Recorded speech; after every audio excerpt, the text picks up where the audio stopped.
pure et de la vérité, and a nasty, base, petty desire to pay the offender back in kind, and perhaps that nastiness is still working away more than it does in La Honte de la Nature et la Vérité, because La Honte de la Nature et la Vérité, in his innate stupidity, considers his act of revenge to be merely a matter of justice, while the mouse, in consequence of its intensified awareness, reflects the justice of it. And now we're at the very heart of the matter, at the very act of revenge. Wretched mouse! Apart from the one original nastiness it has heaped up around itself in the form of questions and doubts, so many other vile things, it has added to that single question so many unresolved questions and doubts that willy-nilly there has collected round it some sort of fatal swill, a kind of stinking slurry consisting of its doubts and its worries, and finally of the spittle that rains down on it from spontaneous decision-makers in the shape of judges and dictators and so on, standingly triumphant round it, roaring with laughter at the top of their healthy lungs. Naturally enough, all that's left to do is to dismiss it all with a wave of a little paw, and with the smile of assumed contempt, in which it doesn't itself believe, to slip shamefully through its little crack. There in its nasty stinking hole under the floorboards, our mouse, wounded, crushed, derided, immediately sinks into a cold, poisonous, and above all, everlasting resentment. For 40 years on end it will continue to recall its humiliation down to the very last, most shameful detail, and at the same time it will add details even more shameful, spitefully teasing itself, working itself up with its own fantasies. It will be ashamed of its own fantasies, but in spite of that it will recall everything. It will pick everything over, it will invent imaginary things about itself that might have happened, and it will forgive nothing.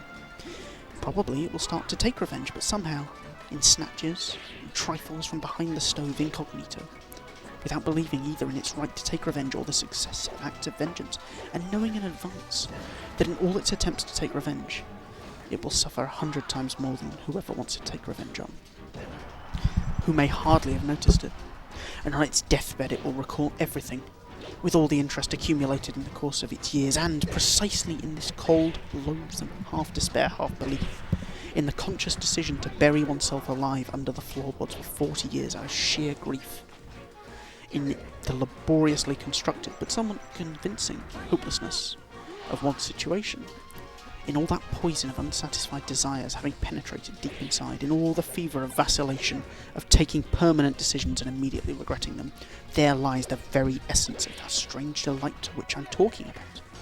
It is so refined, sometimes so elusive to the conscious mind, that people with just slightly limited intelligence, or even simply people with strong nerves, will not understand a single thing about it. Perhaps, you might add with a grin, people whose faces have never been slapped will not understand it either, and you will so politely hint that I may have not had my face slapped and therefore speak from experience. I bet that's what you think. But don't you worry, gentlemen, my face has never been slapped, though I couldn't care less what you think about it. Speaking for myself, I'm sorry, perhaps, that I haven't slapped enough faces in my time, but enough. Not another word on this subject, for which you seem to find so extraordinarily interesting. I shall continue calmly about people with strong nerves who don't understand the refinement of delight. In certain cases, these gentlemen, though they bellow like bulls at the top of their voices, and this admittedly does them the greatest possible credit, these gentlemen, as I've already said, give up when they are faced with the impossibility. Impossibility means a stone wall. What stone wall? Well, obviously the laws of nature, the conclusions of natural science and mathematics. Once it's been proved to you that you're descended from an ape, it's no use pulling a face, just accept it. Once they've proved to you that not a single droplet of your own fat must be dearer to you than 100,000 of your fellow human beings, and consequently all the so-called virtues and duties are nothing but ravings and prejudices, then just accept that too, because there's nothing to be done. 2 × 2 is mathematics. Just try and argue with that. Heavens, they will scream at you, you can't rebel, it's 2 × 2 is 4, nature doesn't ask you for your opinion, it couldn't care less about your desires.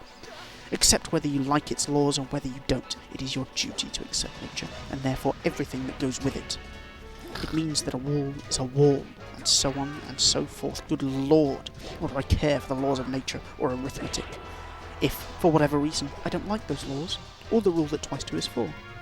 Obviously I can't knock down a wall like this with my head, if I don't actually have the strength to do so, but neither will I make my peace with it simply because it is a stone wall, and I do not have enough strength. As if such a stone wall really does bring calm with it, as if it really does contain a single word of peace, simply because twice 2 is 4. Oh, absurdity of absurdities. It may be better to understand all, to be aware of all the impossibilities in stone walls, better not to be reconciled with a single one of these impossibilities in stone walls. If you loathe the idea of being reconciled, better to employ the most inescapable, the most logical combinations to reach the most repulsive conclusions on the eternal theme that even a stone wall is in some sense your fault. Although once again it's absolutely clear that it isn't all your fault. And consequently to sink voluptuously into inertia, while silently and impotently grinding your teeth, brooding on the fact that you still haven't gotten anyone to be angry with. That there is no object for your anger and perhaps never will be. That is substitution, false shuffling, card sharping. That is simply a mess. You don't know what and you don't know who, but in spite of all those unknowables and false shuffling, you ache all the same. The less you know, the more you ache. Nobody saw what just happened. The time is now 33 minutes past 9, and we will be handing over to Megan to read whatever she has. They want actual comms, and I said that. Who's they? Name them. Name. Oh, did. Hang on. You what? 1 for comms, 2 for books. Oh, I get it. Gigi wants Winnie because Gigi likes playing Winnie. Right. Go for it then. Right. Okay. Fucking Philistines. You keep an eye on the I can't read that. You know what? You know what? I've got a perfect way to do that. You've seen it in action. Try it. Seriously. No, because Chase will turn the camera. Try it. Chase will turn the camera. You won't. It's mid-game. It's mid-game. Try it. If you do it on camera, I'll do it on camera. No! Absolutely Then shut up not. and read some Winnie. Nobody... We're just stalling now. Nobody even knows what we're talking about. Well, they wanted We commentary on the need game. chapter 2 of Winnie. So there appears to be 2 people sitting in a chair with a Red Bull fridge behind them and a yellow bag. It's London. They're better than you. They have a superior scene to you. Actually, Little Malaria is not London. Adopted. What?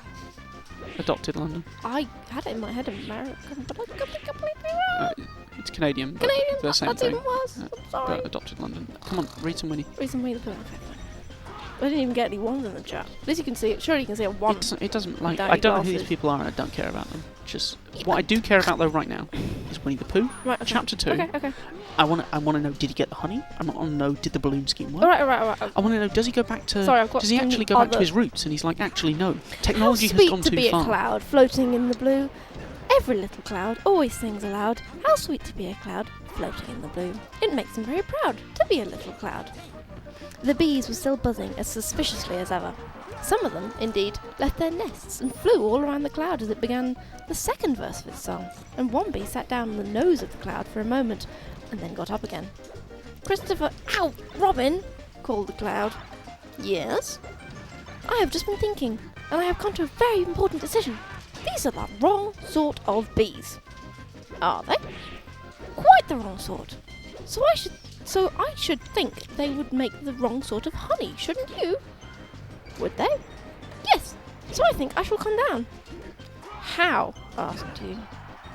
Winnie the Pooh hadn't thought about this, and if he let go of the string, he would fall, bump, and he didn't like the idea of that.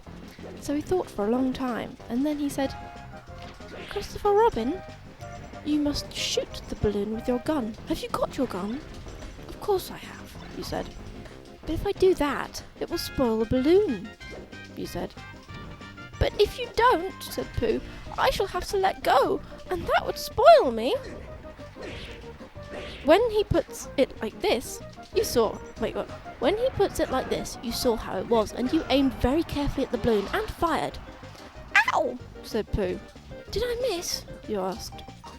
You didn't exactly miss, but you missed the balloon. I'm so sorry, you said, and fired again. This time you hit the balloon, and the air came slowly out, and Winnie the Pooh floated down to the ground. But his arms were so stiff from holding on to the string of the balloon all the time that they stayed upright in the air for more than a week. And whenever a fly came and settled on his nose, he had to blow it off. And I think, but I'm not sure, that this is why he was always called Pooh. That makes no sense. Anyway. Is that the end of the story? Asked Christopher Robin.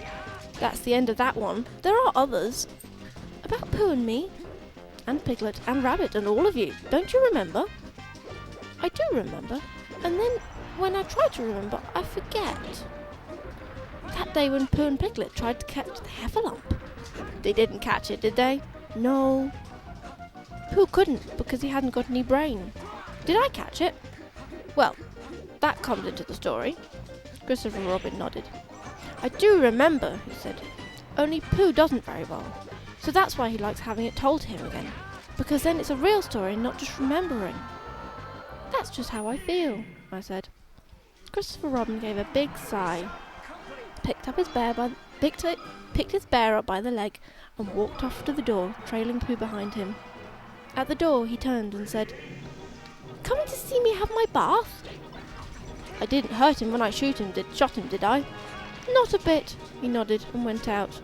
And in a moment I heard Winnie the Pooh bump, bump, going down the stairs behind him.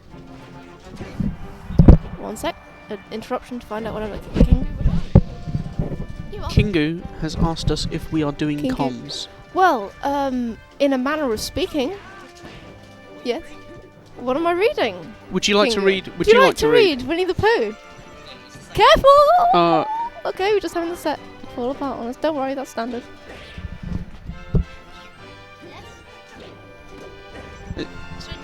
How many times in your life are you going to get to read Winnie the Pooh to thousands of people? He's going to get checked. He's going to knock the set again. How are we going to fit 3 people there? We're not going to. No. That's not going to fit. Just take my headset and my chair. What? Ladies and gentlemen, we have a brief interruption. Kingu has brought a chair over that clearly will not fit.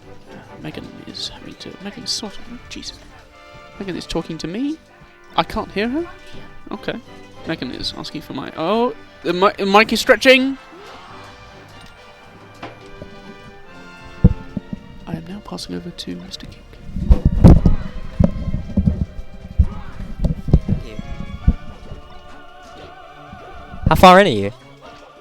How far in are you? How far in am I? I think I'm on chapter 2, evidently. More Go like, for it. We're just reading Winnie the Pooh. Yes. There's no bit. All right. No bits whatsoever. We're on loser semis and we're reading whatever we just said. All right then. Go for it. Edward Bear, known to his friends as Winnie the Pooh, or Pooh for short, was walking through the forest one day, humming proudly to himself. He had made up a little hum that very morning as he was doing his stoutness exercises in front of the glass. Tra-la-la, tra-la-la, as he stretched up as high as he could go, and then tra-la-la, tra-la, oh, help, la, as he tried to reach his toes. After breakfast, he had said it over and over to himself until he had learnt it off by heart, and now he was humming it through properly. It went like this. Tra-la-la, tra-la-la, tra-la-la, tra-la-la, rum-tum, tiddle-um-tum, tiddle-iddle, tiddle-iddle, tiddle-iddle, tiddle-iddle, rum-tum-tum, tiddle-um.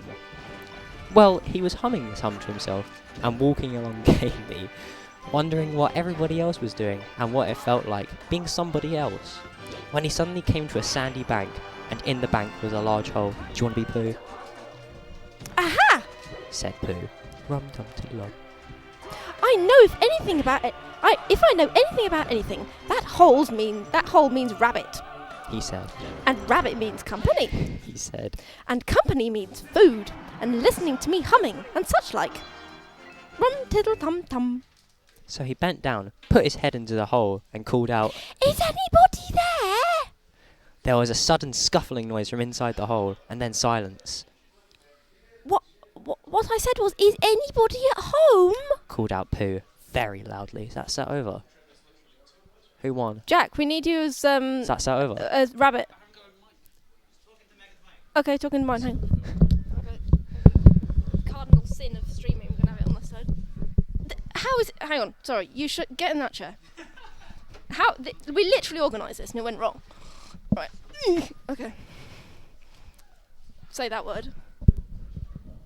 No. Oh, did that even come out? It did. Said a voice, and then added, You needn't shout as loud, so loud. I heard you were quite well the first time. Brother! Said Pooh. Is anybody there at all? Sorry, bother, rather. Is anybody there at all? Nobody. Winnie the Pooh took his head out of the hole and thought for a little. and he thought to himself, There must be somebody there, because somebody must have said nobody. so he put his head back in the hole and said, Hello, Rabbit. Isn't that you? No. said Rabbit, in a different sort of voice this time. But isn't that Rabbit's voice? I don't think so. Said Rabbit. It isn't meant to be. Oh. Said Pooh. He took his head out of the hole, had another think, and then he put it back and said, Well, could you kindly tell me where Rabbit is? Oh, he has gone to see his friend Pooh Bear, who is a great friend of his. But that's me! said Bear, very much surprised. What sort of me? Pooh Bear! Are you sure? Said Rabbit, still more surprised. Quite sure. Oh, well, come in then. So Pooh pushed and pushed and pushed his way through the hole, and at last he got in, You were quite right. said Rabbit, looking at him all over. It is you. Glad to see you. Who did you think it was? Well, I wasn't sure. You know how it is in the forest. One can't have anybody coming into one's house. One has to be careful. What about a mouthful of something? Hang on, is that me? Oops. Oh no, that's right. Go on. Pooh always liked a little something at 11 o'clock in the morning, and he was very glad to see Rabbit